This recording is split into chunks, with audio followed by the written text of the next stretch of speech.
Sometimes the best additions to an aquarium happen when you're not even looking for another fish. Yesterday I drove out to pick up a large piece of driftwood that I found on Facebook Marketplace. My goal is to completely redesign this 210-gallon aquarium with a dramatic rock formation on the left, smaller rocky outcroppings on the right, and open sandy areas in between. I thought this new piece of wood would be the perfect centerpiece. Unfortunately, it had other ideas. Instead of sinking like I expected, it floated right back to the surface. I contacted the seller and he told me his plan had been to attach it to a rock using a titanium screw.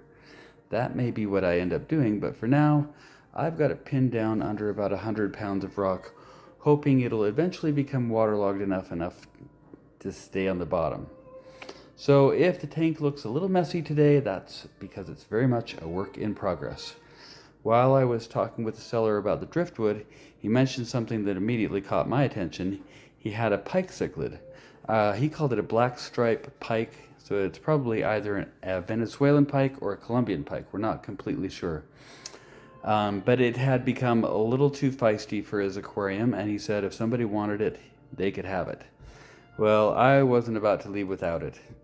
This little guy is only about 5 inches long right now, but as an adult it should reach somewhere around 10 to 12 inches. It's an ambush predator, so it's going to be a big guy.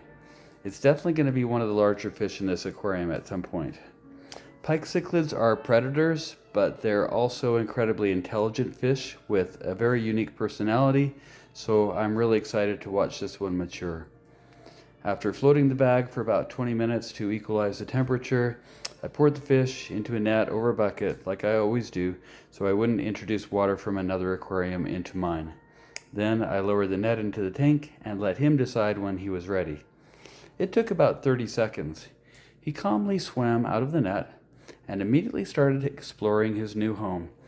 Even though he is considerably smaller than most of the cichlids in this aquarium, he didn't seem intimidated in the slightest.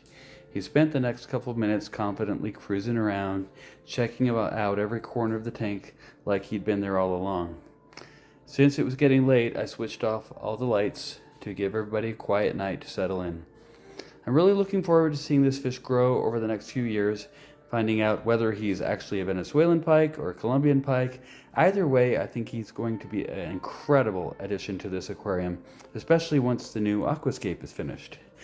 Have you ever kept one of these pike cichlids? If you have, let me know which species you think this is and share your experiences in the comments. I'd love to hear your thoughts. And as always, thanks for watching. Cichlid Heaven out.